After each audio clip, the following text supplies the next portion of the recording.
Sobra talagang expensive ang Don Bell dahil ang kanilang poster pa lang ay napakamahal na at napakagandang tignan. Narito naman ang poster noon sa How to Spot a Red Flag.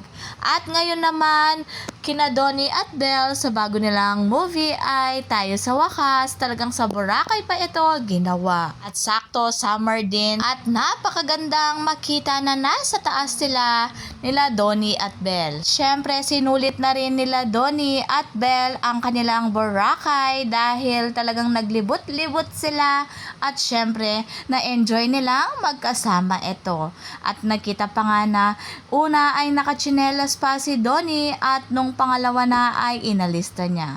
Kitang-kita mo na walang ka-arty-arty talaga sa kanyang katawan. At ang dami nga ang dumalo sa Station 2 ng Boracay dahil nga guest ang Don Bell.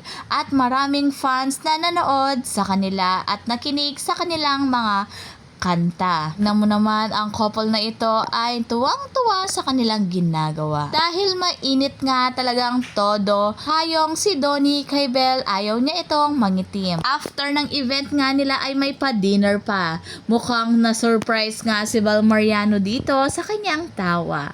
At syempre talagang lubos-lubusin na ni Donnie dahil minsan lang nga sila magbora na magkasama. And ang mga suporta sa Don Bell, hindi pa ito gabi pero punong-puno na ang event. Ganyan nila kamahalang Don Bell.